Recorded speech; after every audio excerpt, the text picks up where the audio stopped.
Deflation and Liberty by Herg Guido Holzmann. Preface.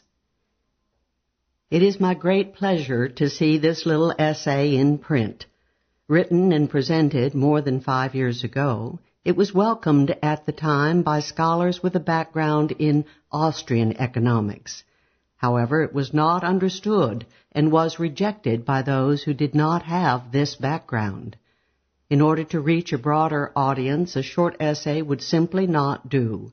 I therefore decided not to publish Deflation and Liberty and started to work on The Ethics of Money Production, a book-length presentation of the argument, which has just become available from the Mises Institute. In the present crisis, the citizens of the United States have to make an important choice. They can support a policy designed to perpetuate our current fiat money system and the sorry state of banking and of financial markets that it logically entails. Or they can support a policy designed to reintroduce a free market in money and finance. This latter policy requires the government to keep its hands off. It should not produce money, nor should it appoint a special agency to produce money.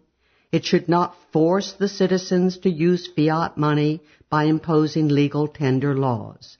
It should not regulate banking and should not regulate the financial markets.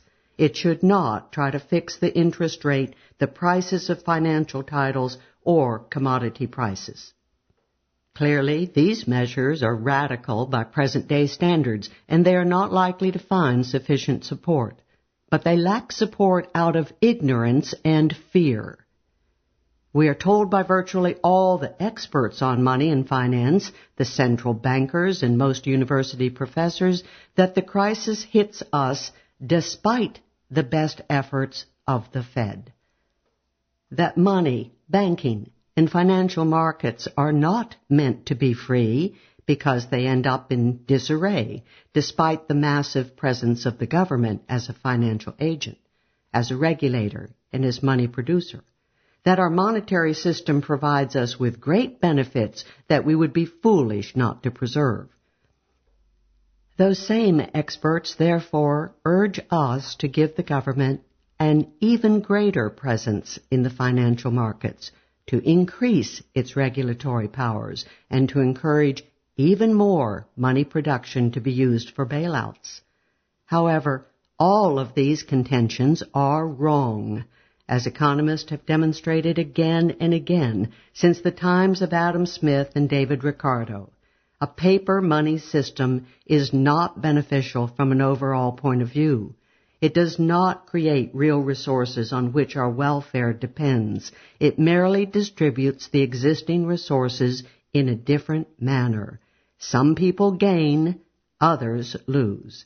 It is a system that makes banks and financial markets vulnerable because it induces them to economize on the essential safety valves of business, cash and equity. Why hold any substantial cash balances if the central bank stands ready to lend you any amount that might be needed at a moment's notice? Why use your own money if you can finance your investments with cheap credit from the printing press? To raise these questions is to answer them. The crisis did not hit us despite the presence of our monetary and financial authorities. It hit us because of them. Then there is the fear factor. If we follow a hands-off policy, the majority of experts tell us the banking industry, the financial markets, and much of the rest of the economy will be wiped out in a bottomless deflationary spiral. The present essay argues that this is a half-truth. It is true that without further government intervention, there would be a deflationary spiral. It is not true that this spiral would be bottomless and wipe out the economy. It would not be a mortal threat to the lives and the welfare of the general population. It destroys essentially those companies and industries that live a parasitical existence at the expense of the rest of the economy, and which owe their existence to our present fiat money system. Even in the short run, therefore, deflation reduces our real incomes only within rather narrow limits, and it will clear the ground for very substantial growth rates in the medium and long run. We should not be afraid of deflation. We should love it as much as our liberties. Herr Guido Hulsmann, Angers, France, October 2008. 1. The 20th century has been the century of omnipotent government. In some countries, totalitarian governments have established themselves in one stroke through revolutions, apparently a bad strategy, for none of these governments exist anymore. But in other countries, totalitarianism has not sprung into life full-fledged like Venus from the waves. In the United States and in virtually all the Western European countries, government has grown slowly but steadily, and if unchecked, this growth will make it totalitarian one day, even though this day seems to be far removed from our present. Fact is that in all Western countries, the growth of government has been faster over the last 100 years than the growth of the economy.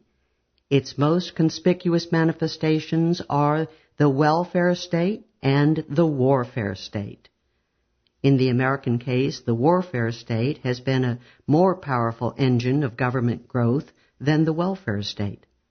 Now the growth of the welfare-warfare state would not have been possible without inflation, which for the purposes of our study we can define as the growth of the supply of base money and of financial titles that are redeemable into base money on demand. With this definition, we follow Murray and Rothbard, who defines inflation as an increase of the quantity of money greater than an increase in specie. While Rothbard's definition fits the case of a fractional reserve banking system based on a commodity money standard, our definition is meant to fit the specific case of a fiat money standard with fractional reserve banking. Both definitions deviate from the most widespread connotation of the term, according to which inflation is an increase of the money price level. The latter definition is not very useful for our purposes because we intend to analyze the causal impact of changes in the supply of base money, which is at all times subject to political control. The production of ever-new quantities of paper dollars and the creation of ever-new credit facilities at the Federal Reserve have provided the liquidity for an even greater expansion of bank-created demand deposits and other money substitutes, which in turn allowed for an unparalleled expansion of public debt. U.S. public debt is currently, December 2002, at some $6.2 trillion, up from under $2 trillion at the beginning of the 1980s, and less than $1 trillion before the era of the paper dollar set in when President Nixon closed the gold window in the early 1970s. The link between the paper dollar and the exponential expansion of public debt is well known. From the point of view of the creditors, the federal government controls the Federal Reserve, the monopoly producer of paper dollars, and it can therefore never go bankrupt. If necessary, the federal government can have any quantity of dollars printed to pay back its debt. Buying government bonds is thus backed up with a security that no other debtor can offer. And the federal government can constantly expand its activities and finance them through additional debt, even if there is no prospect at all that these debts will ever be paid back out of tax revenues. The result is seemingly unchecked growth of those governments that control the production of paper money. Among the many causes that coincided in bringing about this state of affairs is a certain lack of resistance on the part of professional economists. In the present essay, I will deal with a wrong idea that has prevented many economists and other intellectuals from fighting inflation with the necessary determination. Most economists backed off from opposing inflation precisely when it was needed most, namely at the few junctures of history when the inflationary system was about to collapse. Rather than impartially analyzing the event, they started fearing deflation more than inflation, and thus ended up supporting reflation, which in fact is nothing but further inflation. For the purposes of our study, we will define deflation as a reduction of the quantity of base money, or of financial titles that are redeemable into base money on demand. Again, this deviates from the usual connotation of the term, which defines deflation as a decrease of the price level. But as the reader will see, our analysis will cover both phenomena, deflation in our definition and a decrease of the price level. The point of our definition is merely to render our analysis more suitable for practical application. A monetary authority at all times can prevent deflation in our definition, while it can at times be unable to prevent a decrease of the price level, even by pumping great quantities of base money into the economy. The United States of America has experienced two such junctures, the years of the Great Depression and the Little Depression we are facing right now in the wake of the first global stock market boom. Today again, the deflationary collapse of our monetary system is a very real possibility. In November 2002, officials of the Federal Reserve, Greenspan, Bernanke, and of the Bank of England, Bean, proclaimed there would be no limit to the amount of money they would print to fend off deflation. These plans reflect what today is widely regarded as orthodoxy in monetary matters. Even many critics of the inflationary policies of the past concede that, under present circumstances, some inflation might be beneficial if it is used to combat deflation. Some of them point out that there is not yet any deflation, and that therefore there is no need to intensify the use of the printing press. But on the other hand, they agree in principle that if a major deflation set in, there would be a political need for more spending, and that to finance the increased spending, the governments should incur more debts, and that the central banks should print more money. See, for example, the columns and editorials by journalists with a hard money reputation, such as Steve Forbes in the U.S. and Stefan Baron in Germany. The same message emanates from the publications of otherwise reasonable economists, such as Jude Wanniski and Norbert Walter. Such views have a certain prominence even among Austrian economists. Ludwig von Mises, Hans Sennholz, Murray Rothbard, and other Austrians are known for their intransigent opposition to inflation. But only Sennholz did not flinch from praising deflation and depression when it came to abolishing fiat money and putting a sound money system in its place. By contrast, Mises and Rothbard championed deflation only to the extent it accelerated the readjustment of the economy in a bust that followed a period of inflationary boom. But they explicitly, Mises, and implicitly, Rothbard, sought to avoid deflation in all other contexts. In particular, when it came to monetary reform, both Mises and Rothbard championed schemes to redefine a paper currency's price of gold to restore convertibility. The main weakness of this scheme is that it implies that the reform process be directed by the very institutions and persons whom the reform is supposed to make more or less superfluous. It is also questionable whether our monetary authorities can legitimately use their gold reserves to salvage their paper money. In fact, they have come to control these reserves through a confiscatory coup, and it is therefore not at all clear how plans for monetary reform a la Mises and Rothbard can be squared with the libertarian legal or moral principles that Rothbard champions in other works.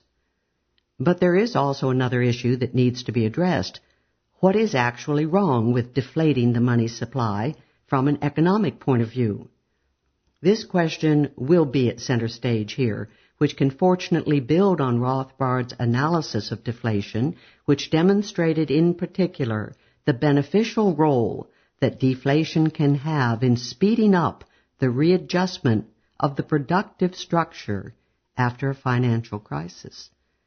But no economist seems to have been interested in further pursuing the sober analysis of the impact of deflation on the market process and of its social and political consequences.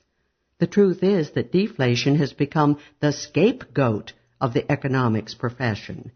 It is not analyzed, but derided. 100 years of pro-inflation propaganda have created a quasi-total agreement on the issue. The main engines of the propaganda have been the state universities of the West, as well as an exaggerated faith in the authority of monetary experts in the service of the IMF, the World Bank, the Federal Reserve, and other government agencies charged with the technical details of spreading inflation. Is it really necessary to point out the non sequitur implied in granting expert status in matters monetary to the employees of these organizations? An obvious parallel is the case of the economist on the payroll of labor unions who, because labor unions pay them, are considered to be experts in labor economics. Clearly, if one called labor unions associations for the destruction of the labor market, which most of them are by any objective standard, the expertise of their employees would stand in a more sober light. The same thing holds true for those writers on monetary affairs who happen to be on the payroll of the various associations for the destruction of our money. This is, of course, not to deny that there might be good economists working for the IMF or the Federal Reserve. Our point is merely that their qualification to speak on the issue is not at all enhanced by their professional affiliation. Quite to the contrary, given the incentive structure, we would have to expect that good monetary economists only accidentally find their way to these institutions. Wherever we turn, deflation is uniformly presented in bad terms, and each writer hurries to present the fight against deflation as the bare minimum of economic statesmanship. Economists who otherwise cannot agree on any subject are happy to find common ground in the heartfelt condemnation of deflation. In their eyes, the case against deflation is so clear that they do not even bother about it. The libraries of our universities contain hundreds of books splitting hairs about unemployment, business cycles, and so on. But they rarely feature a monograph on deflation. Its evilness is beyond dispute. The outstanding modern theoretician of deflation is Murray N. Rothbard. As we have stated above, Rothbard's views on deflation seem to be deficient only when it comes to the practical issue of monetary reform. Yet this silent accord stands on shaky ground. A frank and enthusiastic endorsement of deflation is, at any rate in our time, one of the most important requirements to safeguard the future of liberty. 2. When it comes to matters of money and banking, all practical political issues ultimately hinge on one central question. Can one improve or deteriorate the state of an economy by increasing or decreasing the quantity of money?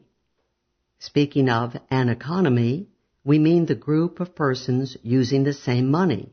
Our analysis therefore concerns both open and closed economies in the usual connotations of the terms, which relates closedness and openness to political borders separating different groups of persons. Aristotle said that money was no part of the wealth of a nation because it was simply a medium of exchange in interregional trade, and the authority of his opinion thoroughly marked medieval thought on money. Scholastic scholars, therefore, spent no time inquiring about the benefits that changes of the money supply could have for the economy. The relevant issue in their eyes was the legitimacy of debasements, because they saw that this was an important issue of distributive justice. And after the birth of economic science in the 18th century, the classical economists, too, did not deny this essential point. David Hume, Adam Smith, and Etienne de Condillac observed that money is neither a consumer's good nor a producer's good, and that, therefore, its quantity is irrelevant for the wealth of a nation.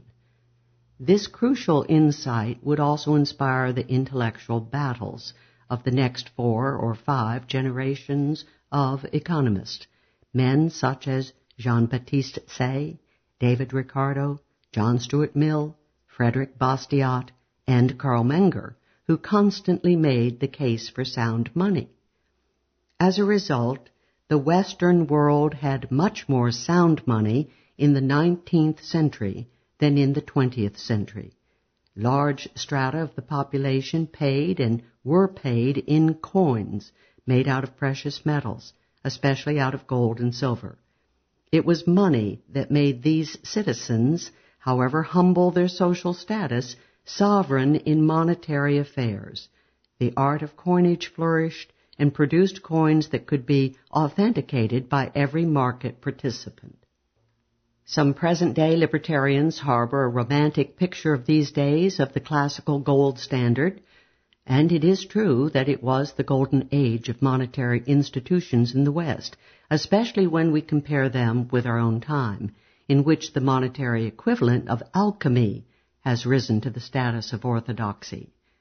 But it is also true that Western monetary institutions in the era of the classical gold standard were far from being perfect. Governments still enjoyed monopoly power in the field of coinage, a remnant of the medieval regalia privileges that prevented the discovery of better coins and coin systems through entrepreneurial competition. Governments frequently intervened in the production of money through price control schemes, which they camouflaged with the pompous name of bimetallism. They actively promoted fractional reserve banking, which promised ever-new funds for the public treasury, and they promoted the emergence of central banking through special monopoly charters for a few privileged banks. The overall result of these laws was to facilitate the introduction of inflationary paper currencies and to drive specie out of circulation. At the beginning of the 19th century, most of Europe, insofar as it knew monetary exchange at all, used paper currencies. At the time, John Wheatley observed, in England, Scotland, and Ireland, in Denmark, and in Austria, scarcely anything but paper is visible. In Spain, Portugal, Prussia, Sweden, and European Russia, paper has a decisive superiority.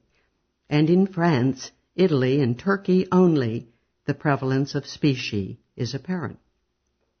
And during the remainder of that century, things did not change much. England alone among the major nations was on the gold standard during the greater part of the 19th century, and banknotes of the Bank of England played a much greater role in monetary exchanges than specie. In fact, the reserve ratio of the bank seems to have been around 3% for most of the time, and occasionally it was even lower. Jacob Viner emphasizes that the pre-World War I gold standard was not fundamentally different from the interwar gold exchange standard. It was a managed standard. This attenuates the thesis of Jacques Rueff that the gold exchange standard introduced something like a quantum leap deterioration into the international monetary system. In short, the monetary constitutions of the 19th century were not perfect, and neither would the monetary thought of the classical economist satisfy us today. David Hume believed that inflation could stimulate production in the short run. Adam Smith believed that inflation in the form of credit expansion was beneficial if it was backed up with a corresponding amount of real goods, and Jean-Baptiste Say similarly endorsed expansions of the quantity of money that accommodated the needs of commerce. Smith and Ricardo suggested increasing the wealth of the nation by substituting inherently valueless paper tickets for metallic money. John Stuart Mill championed the notion that sound money means money of stable value. These errors in the monetary thought of Hume, Smith, Ricardo, and Mill were, of course, almost negligible in comparison to their central insight, to repeat, that the wealth of a nation does not depend on changes in the quantity of money. But eventually a new generation of students, infected with the virus of statism, worship of the state, brushed over that central insight, and thus the errors of the classical economist, rather than their science, triumphed in the 20th century. Men such as Irving Fisher, Knut Wicksell, Karl Helfferich, Friedrich Bendixen, Gustav Cassel, and especially John Maynard Keynes set out on a relentless campaign against the gold standard. These champions of inflation conceded the insight of the classical economist that the wealth of a nation did not depend on its money supply. But they argued that this was true only in the long run. In the short run, the printing press could work wonders. It could reduce unemployment and stimulate production and economic growth. Who could reject such a horn of plenty, and why? Most economists point out the cost of inflation in terms of loss of purchasing power. Estimates run as high as a 98% reduction of the U.S. dollar's purchasing power since the Federal Reserve took control of the money supply. What is less well known are the concomitant effects of the century-long great dollar inflation. Paper money has produced several great crises, each of which turned out to be more severe than the preceding one. Moreover, paper money has completely transformed the financial structure of the Western economies.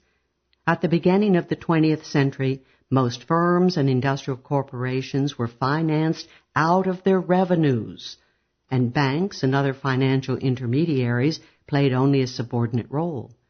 Today, the picture has been reversed, and the most fundamental reason for this reversal is paper money. Paper money has caused an unprecedented increase of debt on all levels, government, corporate, and individual. It has financed the growth of the state on all levels, federal, state, and local. It thus has become the technical foundation for the totalitarian menace of our days. In the light of these long-term consequences of inflation, its alleged short-run benefits lose much of their attractiveness. But the great irony is that even these short-run benefits in terms of employment and growth are illusory. Sober reflection shows that there are no systematic short-run benefits of inflation at all. In other words, whatever benefits might result from inflation are largely the accidental result of inflation hitting a particularly favorable set of circumstances, and we have no reason to assume that these accidental benefits are more likely to occur than accidental harm. Quite to the contrary. The main impact of inflation is to bring about a redistribution of resources. There are therefore short-run benefits for certain members of society, but these benefits balanced by short-run losses for other citizens. The great French economist Frédéric Bastiat made the quite general point that the visible blessings that result from government intervention into the market economy are in fact only one set of consequences that follow from this intervention. But there is another set of consequences that the government does not like to talk about because they demonstrate the futility of the intervention. When the government taxes its citizens to give subsidies to a steel producer, the benefits to the steel firm, its employees, and stockholders are patent. But other interests have suffered from the intervention. In particular, the taxpayers have less money to patronize other businesses, and these other businesses and their customers are also harmed by the policy because the steel firm is now able to pay higher wages and higher rents, thus bidding away the factors of production that are also needed in other branches of industry. And so it is with inflation. There is absolutely no reason why an increase in the quantity of money should create more rather than less growth. It is true that the firms who receive money fresh from the printing press are thereby benefited, but other firms are harmed by the very same fact because they can no longer pay the higher prices for wages and rents that the privileged firm can now pay. And all other owners of money, whether they are entrepreneurs or workers, are harmed too, because their money now has a lower purchasing power than it would otherwise have had. Similarly, there is no reason why inflation should ever reduce, rather than increase, unemployment. People become unemployed or remain unemployed when they do not wish to work, or if they are forcibly prevented from working for the wage rate an employer is willing to pay. Inflation does not change this fact. What inflation does is to reduce the purchasing power of each money unit. If the workers anticipate these effects, they will ask for higher nominal wages as a compensation for the loss of purchasing power. In this case, inflation has no effect on unemployment. Quite to the contrary, it can even have negative effects, namely if the workers overestimate the inflation-induced reduction of their real wages and thus ask for wage rate increases that bring about even more unemployment. Only if they do not know that the quantity of money has been increased to lure them into business at current wage rates will they consent to work rather than remaining unemployed. All plans to reduce unemployment through inflation, therefore, boil down to fooling the workers, a childish strategy to say the least. The long-standing presence of mass unemployment in Germany, France, and other European countries seems to be a smashing refutation of the Keynesian hypothesis. If anything, the labor unions in these countries clearly seem to overestimate the inflation rate. For the same reason, inflation is no remedy for the problem of sticky wages, that is, for the problem of coercive labor unions. Wages are sticky only to the extent that the workers choose not to work. But the crucial question is, how long can they afford not to work? And the answer to this question is that this period is constrained within the very narrow limits of their savings. As soon as a worker's personal savings are exhausted, he willy-nilly starts offering his services even at lower wage rates. It follows that in a free labor market, wages are sufficiently flexible at any point of time.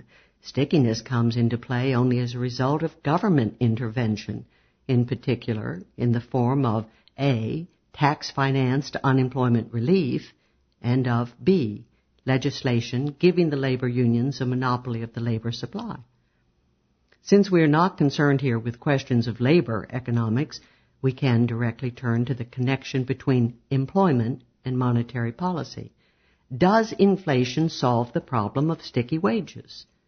The answer is in the negative, and for the same reasons we pointed out above.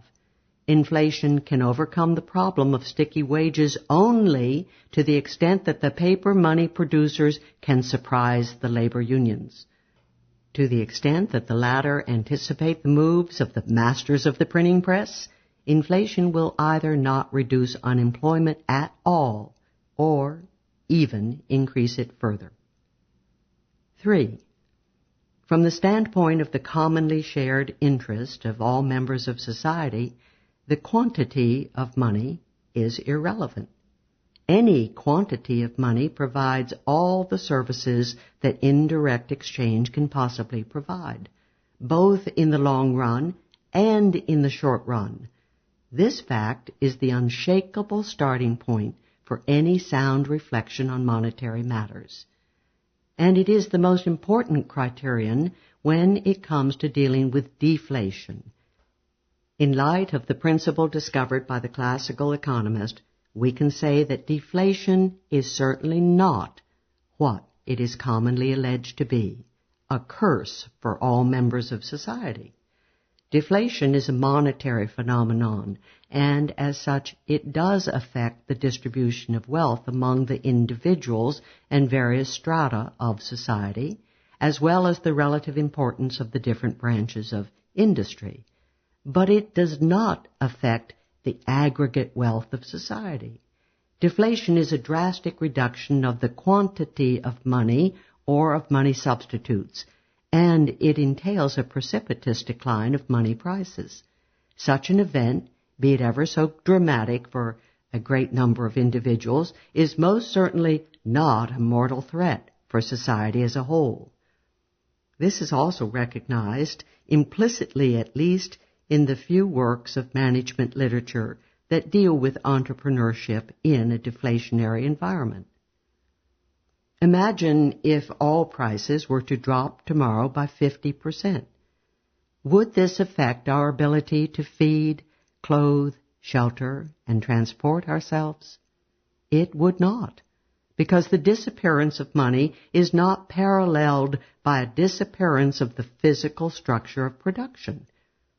In a very dramatic deflation, there is much less money around than there used to be, and thus we cannot sell our products and services at the same money prices as before. But our tools, our machines, the streets, the cars and trucks, our crops, and our food supplies, all this is still in place. And thus we can go on producing, and even producing profitably, because profit does not depend on the level of money prices at which we sell, but on the difference between the prices at which we sell and the prices at which we buy.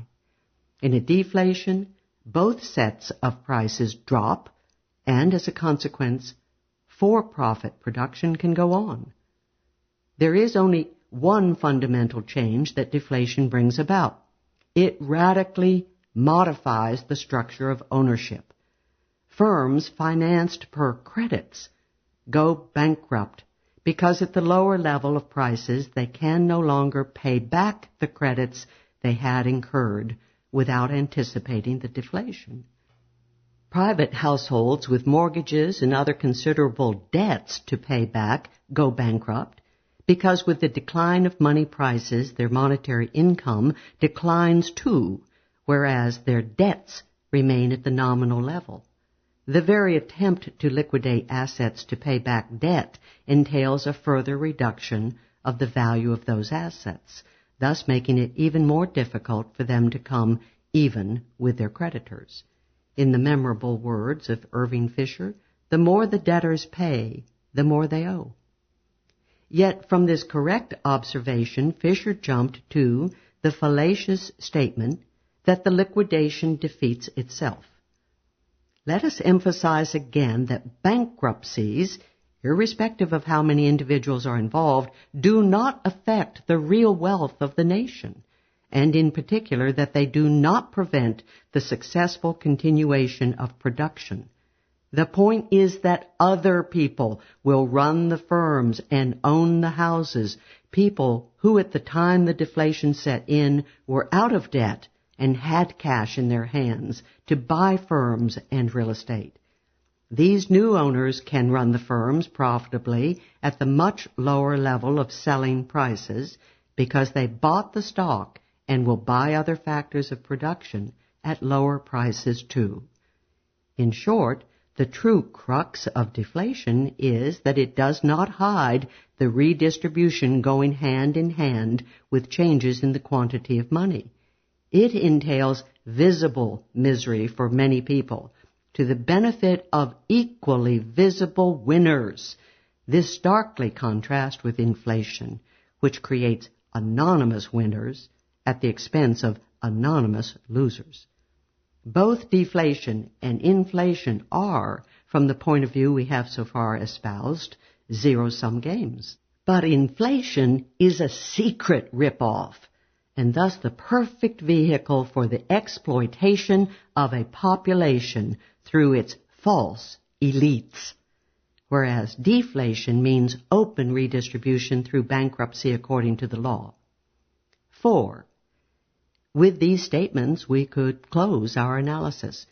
We have seen that deflation is not inherently bad, and that it is therefore far from being obvious that a wise monetary policy should seek to prevent it or dampen its effects at any price.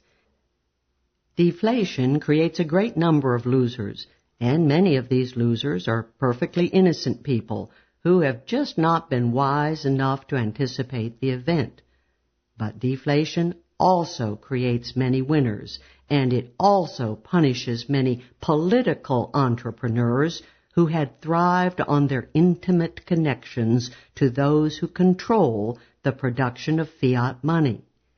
Deflation is certainly not some sort of a reversal of a previous inflation that repairs the harm done in prior redistributions. It brings about a new round of redistribution that adds to the previous round of inflation-induced redistribution.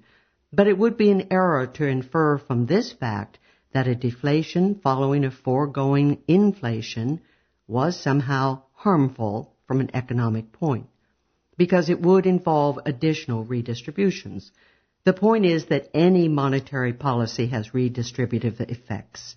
In particular, once a deflation of the supply of money substitutes sets in, the only way to combat this is through inflation of the supply of base money, and this policy, too, involves redistribution and thus creates winners and losers. It follows that there is no economic rationale for monetary policy to take up an ardent fight against deflation, rather than letting deflation run its course. Either policy does not benefit the nation as a whole, but merely benefits a part of the nation at the expense of other groups. No civil servant can loyally serve all of his fellow citizens through a hard-nosed stance against deflation, and neither can he invoke the authority of economic science to buttress such a policy. But there is also another point of view that merits consideration, and which is in fact decisive for our problem. It results from the fact that, in practice, there are at any point in time two, and only two, fundamental options for monetary policy. The first option is to increase the quantity of paper money. The second option is not to increase the paper money's supply. Now the question is how well each of these options harmonizes with the basic principles on which a free society is built. 5. How would money be produced in a free society? Let us first observe that the fact that the quantity of money is irrelevant for the wealth of a nation must not be confused with the ideal of stabilizing the quantity of money. The latter ideal is in fact a spurious ideal and does not follow from the aforementioned fact.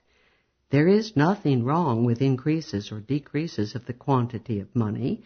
The point is that such increases or decreases should not be mistaken to benefit society as a whole.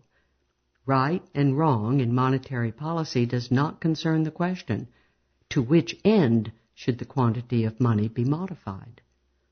Rather, it concerns the question, who has the right to modify the quantity of money? And in a free society, the obvious answer is all producers of money have the right to produce more money, and all owners of money have the right to use their property as they see fit. In a truly free society, the production of money is a matter of private initiative. Money is produced and sold just as any other commodity or service. And this means in particular that in a free society the production of money is competitive. It is a matter of mining precious metals and of minting coins, and both mining and minting are subject to the competition emanating from all other market participants. In selling his product, the money producer competes with all other people who own money and seek to buy the same goods that he desires. And in buying factors of production, the money producer competes with the producers of chairs, theater performances, telephones, carpets, cars, and so on. In a word, in a free society, the production of money is constrained within fairly narrow limits, limits that are determined by the willingness of other members of society to cooperate with our money producer rather than with someone else. What kind of money would prevail in a free society? Theoretical considerations and historical experience all point to the same answer. A free society would use precious metals as money. Payments would be made in coins made out of gold, silver, platinum, copper, or whatever other substance would combine scarcity with the physical advantages of these metals. By contrast, paper money has always been fiat money. That is, it has always been imposed by the coercive power of the state. It is not the money of the free market, but the money of a partially enslaved society. 6. The production of money in a free society is a matter of free association. Everybody from the miners to the owners of the mines, to the minters, and up to the customers who buy the minted coins, all of them benefit from the production of money.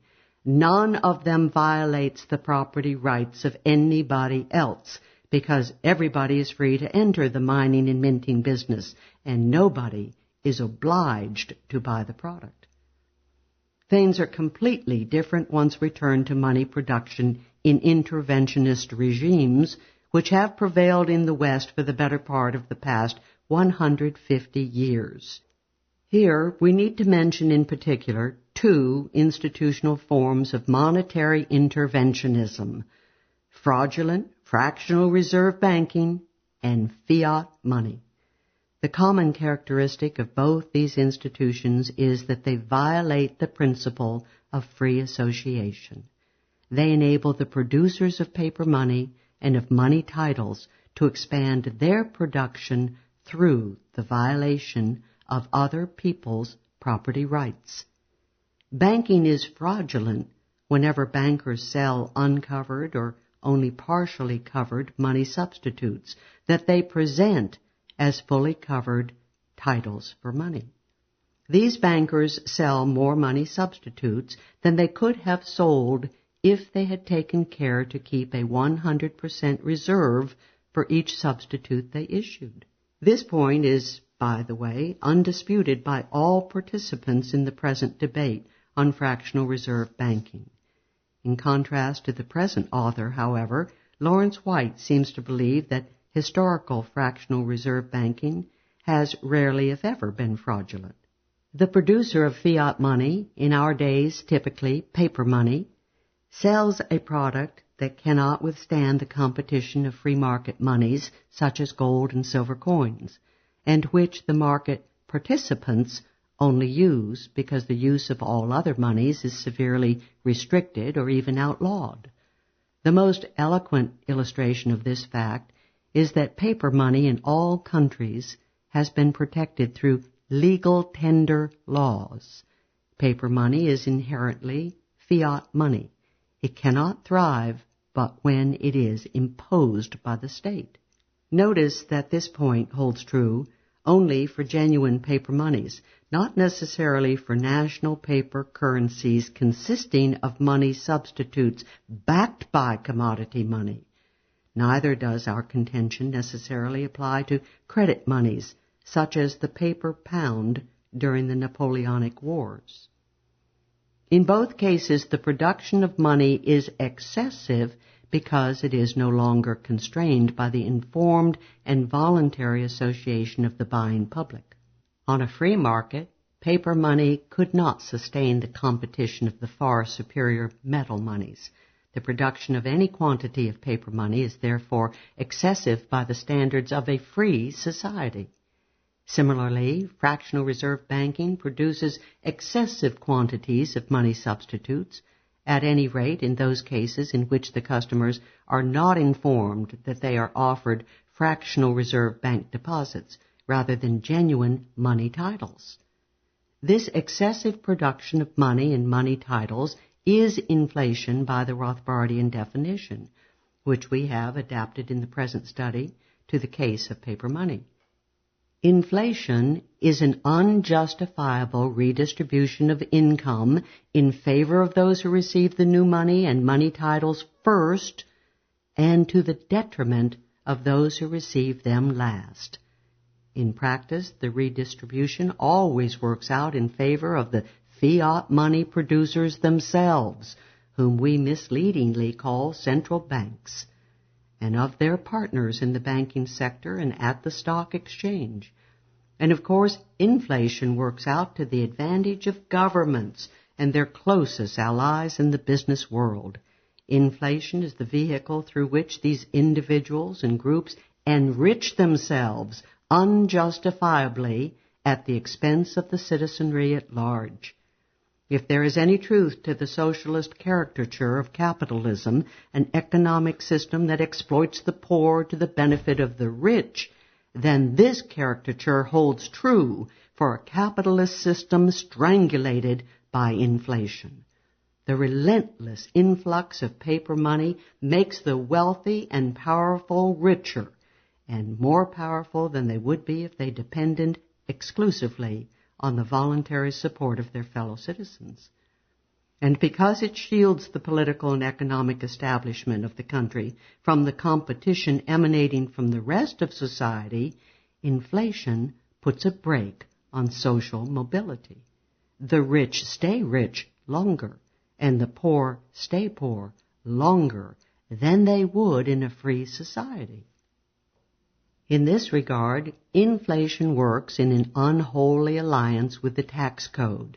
The main advantage of the successful newcomer is that he has high revenues, but present-day corporate and income tax rates effectively prevent him from accumulating capital quickly enough to sustain the competition of the establishment. As a result, there are virtually no more firms that make it from the very bottom into the major league of corporate capitalism. It took a technological revolution to overcome these obstacles and bring a few firms, such as Microsoft, to the top of corporate America. Most other firms are increasingly dependent on credit to finance any large-scale ventures. But financial intermediation is today a highly regulated business, and all major banks are already allied with the industrial establishment. What would be their incentive to finance a venture that destroys the value of some of their other holdings? A similar situation prevails in individual finance. Consider just the most important case of private debt, namely debts incurred for building or purchasing a home. Under the prevailing tax code, individuals can deduct interest they pay on their mortgages from their tax bill, but they cannot make any similar deductions if they finance their home out of their own pocket. The result is that virtually nobody even thinks of financing a home the way it has been done in former times, namely by first saving money and then paying for the house in cash. And paper money has made it possible to always provide new credits for willing homeowners. The printing press of the Federal Reserve has fueled a housing boom just as it has fueled the 1990s boom of the stock market. The stock market boom has already ended in a resounding crash. The housing boom is next in line. The famous economist Joseph Schumpeter once presented inflation as the harbinger of innovation. As he had it, inflationary issues of banknotes would serve to finance upstart entrepreneurs who had great ideas but lacked capital. Now, even if we abstract from the questionable ethical character of this proposal, which boils down to subsidizing any self-appointed innovator at the involuntary expense of all other members of society, we must say that, in light of practical experience, Schumpeter's scheme is wishful thinking. Credit expansion financed through printing money is in practice the very opposite of a way to combat the economic establishment. It is the preferred means of survival for an establishment that cannot or can no longer sustain the competition of its competitors. It would not be uncharitable to characterize inflation as a large-scale rip-off in favor of the politically well-connected few, and to the detriment of the politically destitute masses. It always goes in hand with the concentration of political power in the hands of those who are privileged to own a banking license and of those who control the production of the monopoly paper money. It promotes endless debts, puts society at the mercy of monetary authorities such as central banks, and to that extent entails moral corruption of society. 7. Inflation in the form of fractional reserve banking and fiat money is ultimately a self-defeating practice. It bears in itself the germs of its own destruction, and as we shall see, deflation is the essential vehicle of this destruction. We can distinguish 3 scenarios of the halt of inflationary processes. Fractional reserve banking melts down whenever and for whatever reason a sufficiently big number of bank customers decide to demand redemptions of their deposits. Any increase of the quantity of money can engender a sequence of boom and bust. If A, the new money first reaches the capital markets, and if B, the entrepreneurs do not anticipate that the new money will lead to a rise in prices over the level they would otherwise have reached. The erroneous calculations of the entrepreneurs lead them to shift resources from sustainable investment projects into ones that cannot be completed with the available quantities of factors of production. And the erroneous calculations are also reflected in, not caused by, a below equilibrium interest rate. When the market participants discover their errors, the more or less large number of unsustainable firms goes bankrupt, thus upsetting the balance sheets of the banks and entailing a financial meltdown. First, there can be a liquidity crisis of the fractional reserve banking system that ends up in a bank run, that is, in a sharp decline of the demand for money substitutes. The concomitant drastic reduction of the money supply entails a corresponding decrease of money prices, which negatively affects all market participants who have financed their operations through debt. The lower nominal selling receipts after the run do not suffice to pay back the debts contracted at the higher nominal price level of the past. This in turn jeopardizes the positions of many creditors who, when they do not get their money back, cannot pay back their creditors. Thus, the liquidity crisis of our fractional reserve banks entails a general financial meltdown. Rock bottom is reached in a commodity money system when all money substitutes have vanished and the market participants have turned to using the money commodity itself or use competing currencies, for example, other commodities or foreign paper monies. After the deflation has cleaned up the economic landscape, fractional reserve banking and other forms of financial intermediation will play a less significant role in the economy. Firms and individuals will, at the margin, turn to financing whatever purchases they make through personal savings. In short, financial decision-making will be even more conservative and more decentralized than before. This first scenario was very common in the 19th century and up to the Great Depression, which, according to Irving Fisher in the early Chicago School, was all about debt deflation entailed by liquidity crisis of fractional reserve banking. The scenario became less important after the introduction of deposit insurance, which for all practical purposes established 100% reserve banking in the U.S. Notice that in the Great Depression, deflation was not allowed to complete its work. The Fed inflated the economy after deflation had destroyed a great number of banks, reducing their total number to some 15,000, roughly the level prevailing in 1900.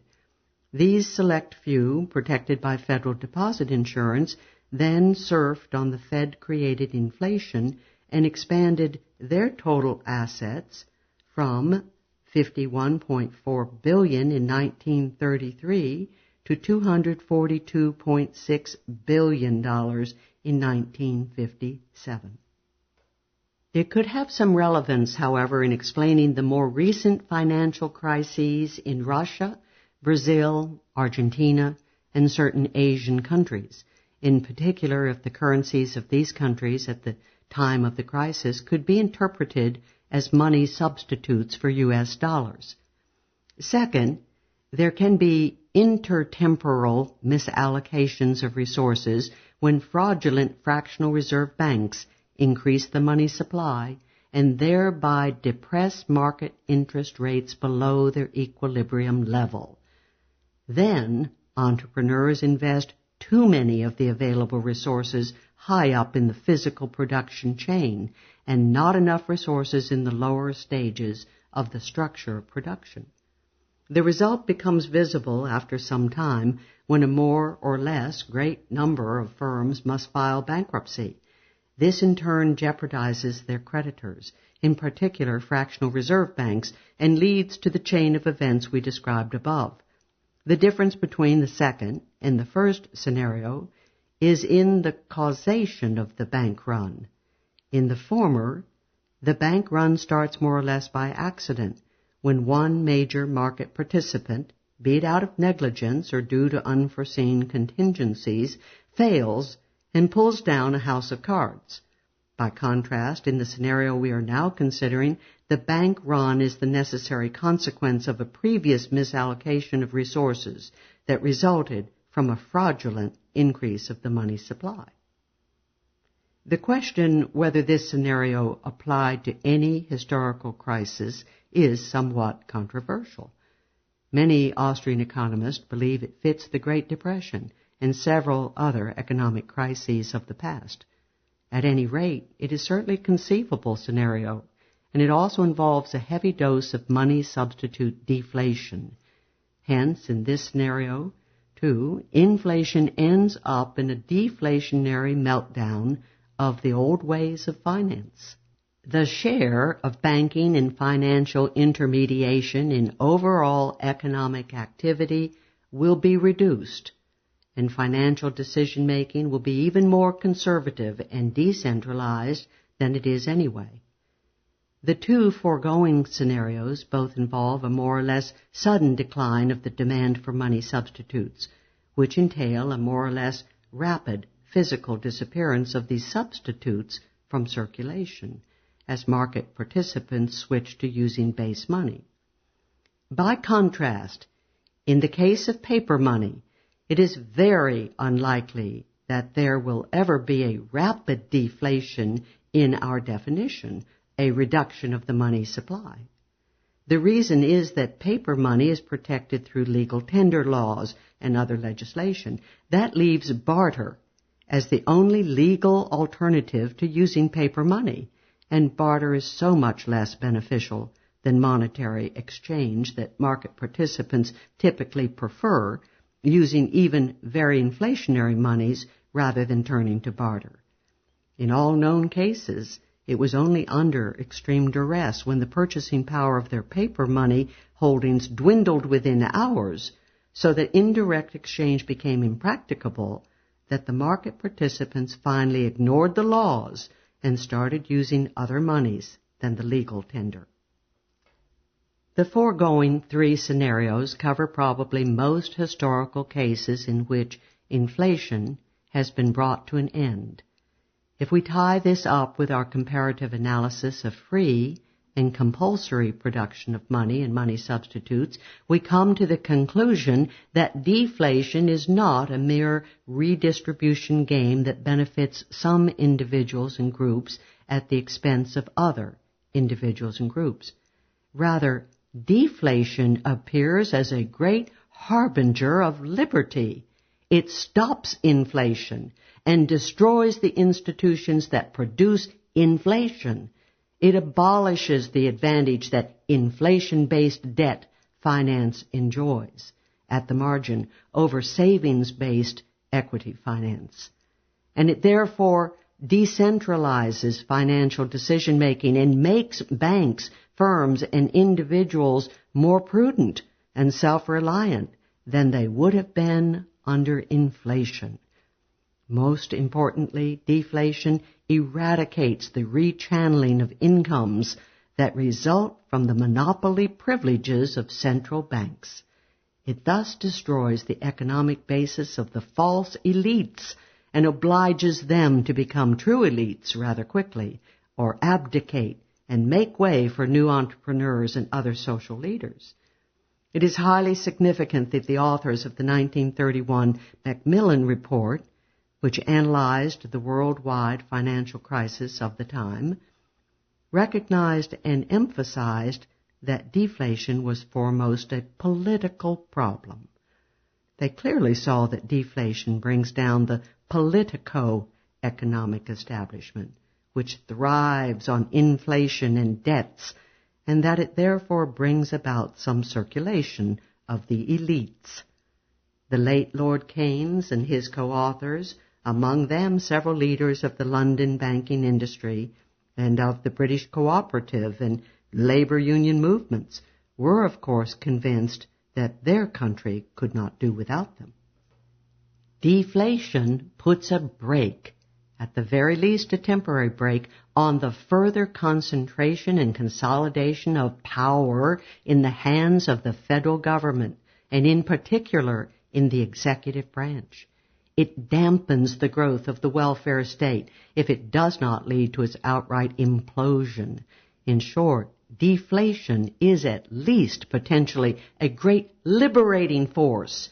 It not only brings the inflated monetary system back to rock bottom, it brings the entire society back in touch with the real world because it destroys the economic basis of the social engineers, spin doctors, and brainwashers.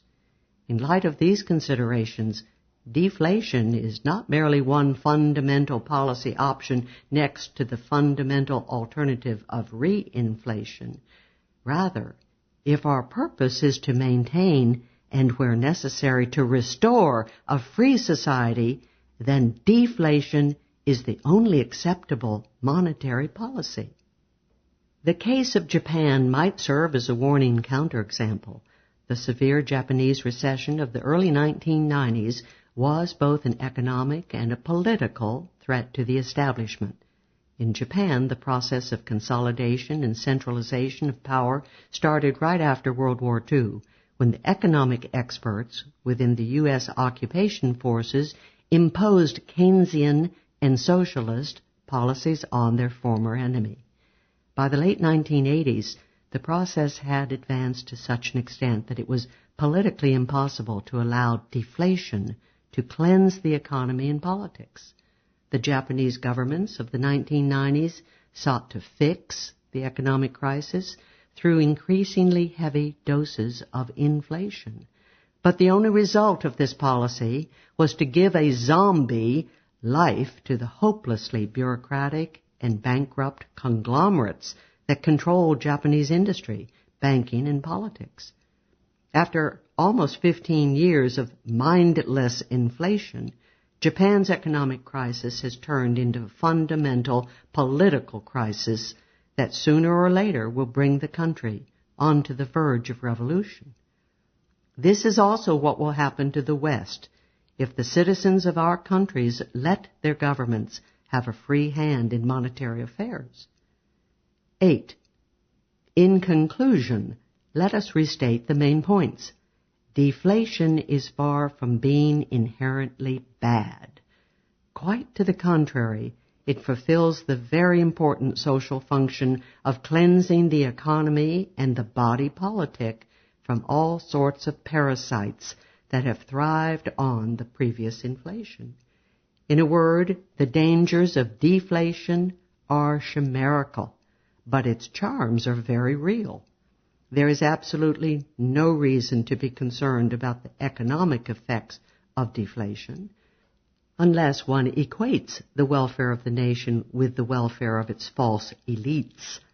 There are, by contrast, many reasons to be concerned about both the economic and political consequences of the only alternative to deflation, namely reinflation, which is, of course, nothing but inflation pure and simple. The purpose of these pages is not to appeal to the reason of our monetary authorities. There is absolutely no hope that the Federal Reserve or any other fiat money producer of the world will change their policies anytime soon. But it is time that the Friends of Liberty change their minds on the crucial issue of deflation. False thinking on this point has given our governments undue leeway, of which they have made ample and bad use. Ultimately, we need to take control over the money supply out of the hands of our governments and make the production of money again subject to the principle of free association. The first step to endorsing and promoting this strategy is to realize that governments do not, indeed cannot, fulfill any positive role whatever through the control of our money.